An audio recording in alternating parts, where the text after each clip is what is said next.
आज आपण बनवूया नवीन पद्धतीने पनीर मसाला। ते मी 60 ग्रॅम काजू घेतलेले, त्यामध्ये पाण्यामध्ये आपण भिजत टाकू। 40 ग्रॅम मगज घेतलेली आहे, ते पण आपण पाण्यात भिजत टाकू दोन्ही पण, आणि यांची फाईन पेस्ट तयार करून घेऊ। आपण आता अद्रक कट करून घेऊ। इथे मी अद्रक घेतलेले आहे 1 इंची, 6 ते 7 मिरच्या घेतलेल्या आहे आणि लसूण घेतलेलं आहे। यांची आपण आता बारीक पेस्ट करून घेणार आहे मिक्सर जार मध्ये। आपण आता कांदा बारीक कट करून घेऊ। कांदा बारीक चॉप कट करून झालेला आहे, कांदा काढून घेऊ। आपण आता टमाटे बारीक कट करून घेऊ।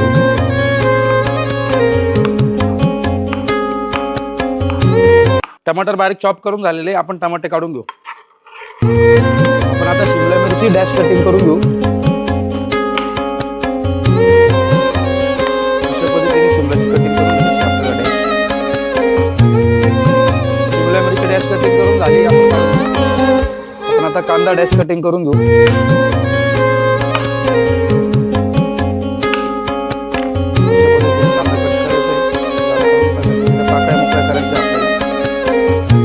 या पनीर मसाल्याच्या रेसिपीसाठी मी 2 कटिंग करतोय, एक चॉप कटिंग केलेली आणि दुसरी डॅश कटिंग। डॅश कटिंग यासाठी करतोय आपण फ्राय करून टाकणार आहे। कांदा डॅश कटिंग करून झालेला आहे, कांदा काढून घेऊ। आता टमाटर पण डॅश कटिंग करून घेणार आहे।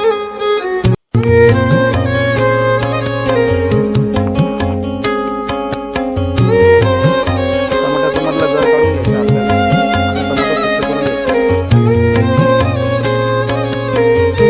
आपण टमाटे एकाचे 2 करून घेऊ। टमाटर कट करून झालाय, काढून घेऊ। आपण पनीर मसाल्यासाठी पनीर कट करून घेऊ। आपण आता क्यूब मध्ये कट करून घेणार आहे।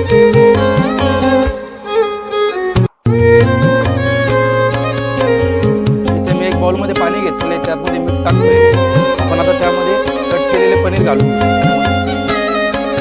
त्याच्या पाण्यामध्ये पनीर टाकल्यानंतर पनीरला सॉफ्टनेस कमी जास्त 15 मिनिटं आपण पाण्यातच राहू देऊ। इथे मी कढई घेतलेली भाजीसाठी, त्यामध्ये आपण तेल घालू। आपण आता कांदा फ्राय करू। कांदा आपल्याला ब्राऊन होतोपर्यंत परतून घ्यायचा आहे, त्यामुळे आपण मीठ घालू। झाकण ठेवून कांदा आपण परतून घेऊ। कांदा व्यवस्थित आपला फ्राय झालेला बघू शकता तुम्ही, हलका ब्राऊन पण झालेला आहे। आपण त्यामध्ये टमाटर घालू। 2 मिनिटं आपण टमाटर पण व्यवस्थित परतून घेऊ। पण आता इथे एक बाउल घेतलेला आहे, त्यामध्ये आपण मसाला घोळ बनवून घेऊ। त्यासाठी इथं अर्धा चमच हळद आहे, 1 चमच लाल मिरची पावडर आहे, 1 चमच धना पावडर आहे, अर्धा चमच सुपर गरम मसाला घेतलेला आहे, चिकन मसाला अर्धा चमच, किचन किंग मसाला 1 चमच, अर्धा चमच जिरा पावडर। मसाला मिक्स करून व्यवस्थित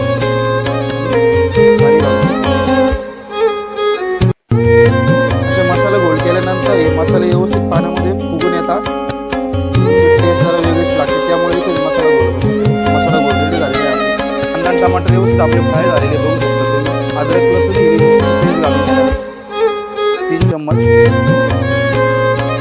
अद्रक लसूण पेस्ट व्यवस्थित आपण मसाल्यामध्ये फ्राय करून घेऊ, जोपर्यंत त्याचा कच्चापणा जात नाही। अद्रक लसूण पेस्टचा कच्चापणा गेलेला आहे, व्यवस्थित तेल पण सुटलेलं आहे। आपण आता त्यामध्ये मसाला गोड घालून व्यवस्थित मिक्स करून घेऊ। 5 मिनिटं मसाले आपण असेच परतून घेऊ। मसाले व्यवस्थित परतून झालेले बघू शकता, छान असं तेल पण सुटलेलं आहे। आपण आता त्यामध्ये काजू आणि मगजची पेस्ट केलेली घालून घेऊ।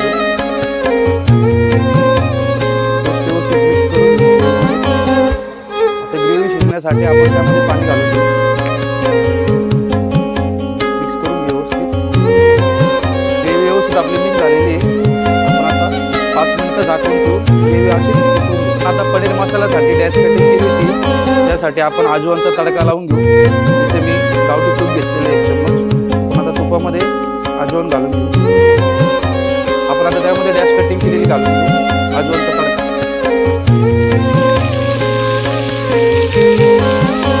5 ते 7 मिनिटं झालेले आहे, आपण झाकण काढून घेऊ। बघू शकता ग्रेव्ही पण छान अशी शिजलेली आपली। आपण आता ग्रेव्हीमध्ये आजवांचा तडका घेतलेला घालून घेऊ।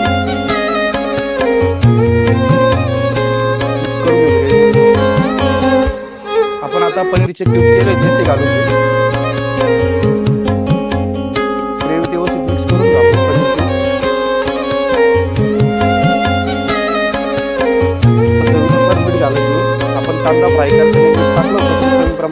होतं. 5 मिनिटं भाजी आपण अशी शिजवू. तर आपण भाजीमध्ये 1 चमचा साखर टाकून घेऊ, त्याने स्वीटनेसपणा येतो चांगला. तर आपण भाजीमध्ये पनीर किसून घेऊ. क्रश केलेलं पनीर व्यवस्थित मिक्स करून घेऊ भाजीमध्ये. आपला आता पनीर मसाला रेडी झालेला आहे. पनीर मसाला आपण आता सर्व करून घेऊ.